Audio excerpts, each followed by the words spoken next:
Sa mapagpalang araw po, Police Colonel Villamor Tulyao, sir, ang EPD Acting District Director, sir. Sir, kamusta po ang peace and order dito, sir, sa Eastern Metro? Yes, magandang hapon din. Alam mo naman, dito sa Eastern Police District, tahimik ang ating mamamayan at tuloy-tuloy lang yung ating mga activities dito sa Eastern Police District. Sir, yung programa po o polisiya, sir, ng ating Regional Director, si Police Brigadier General Anthony A. Aperi, sir. Sir, yung AAA, sir, paano po natin na-i-implement, sir, dito sa hanay ng EPD, sir? Yung kanyang programa na ABLE, Active, I Am Allied. No?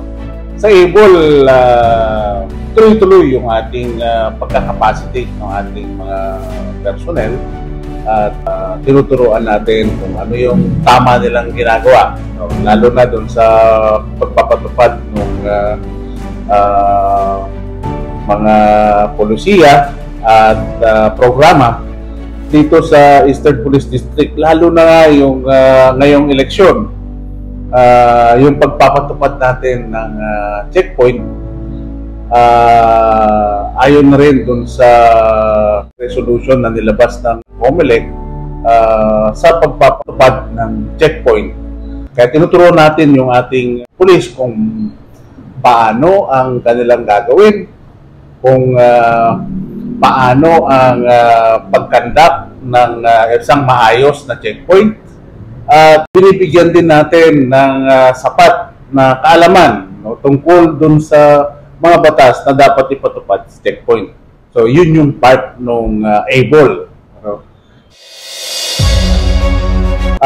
Yung active naman, yung pagpapatupad natin ng mga programang iyan, no, yung pagkakandak natin ng mga law enforcement operations, yung aktibong papatupad pa ng iba pang programa ng PNP na makakatulong dun sa ating mamamayan dito sa Eastern Police District. Yan yung part naman ng active.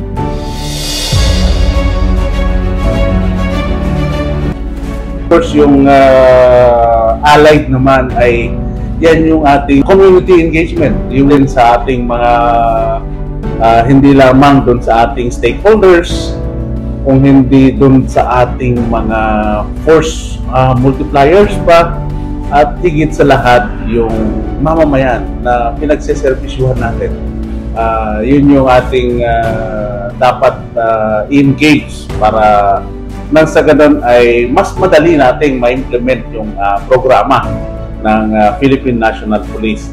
Ayon na rin dun sa AAA program ng ating butihing Regional Director. Ako po si Police Colonel Villamor Q. Tulyao ng Eastern Police District.